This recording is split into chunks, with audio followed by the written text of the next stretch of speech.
Today we're going to talk about indecision. No, indecisiveness. Indecision. Or...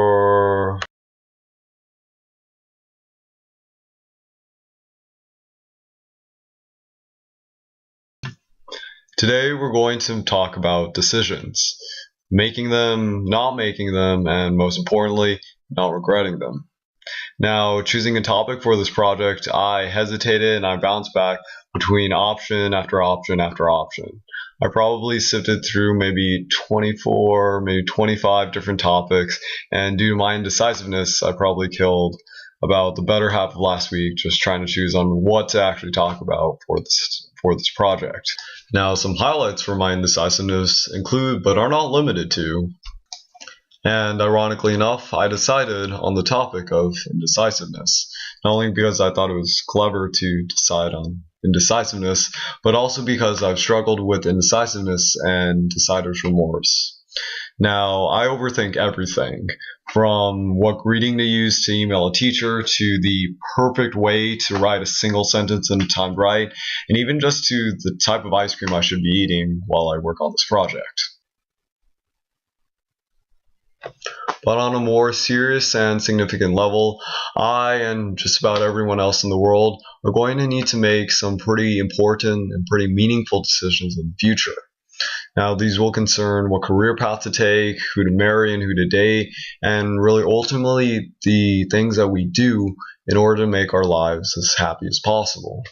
Now, of course, I'm only 18, but I believe that I've found some pretty effective steps to not only be more decisive, but also to accept the consequences and the outcomes of my own decisions.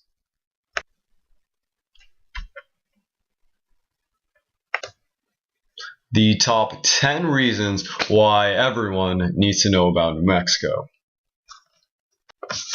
What do we really deserve in the world?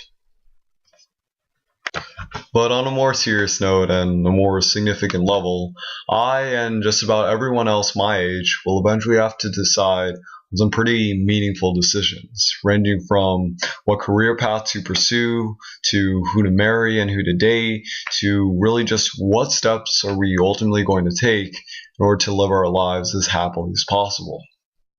Now, of course, I'm only 18, but I believe I found some pretty effective ways in order to not only be more decisive, but also to accept my decisions and to accept the consequences that come with them.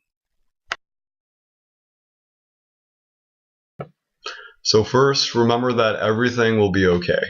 No matter what happens, at the end of the day, you're going to wake up the next day, new 24 hours, and a new start to work with.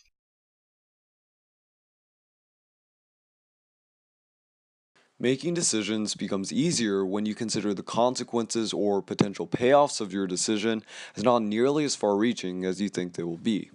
Over multiple studies on happiness and decision-making, Harvard University psychology professor Daniel Gilbert concluded that for test participants on average, bad events proved less intense and more transient than test participants predicted, and even good events proved less intense and briefer as well.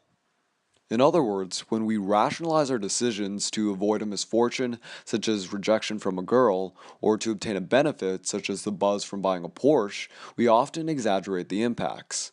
The outcome of a decision is often not as worse nor as joyful. So even at the end of this video, I say, I don't know if I made the right decision choosing my topic as indecisiveness. A lot of the terrible things that I but thought would whatever happen, the outcome such as of this people decision, laughing at my ideas or I think people I can live thinking my with it. video was stupid, probably wouldn't So happen even as at the badly end as of I this think they video, I will, say, I at don't know all. if I made the right Now, of decision course, in this choosing my doesn't give you topic as license to recklessly make indecisiveness. decisions.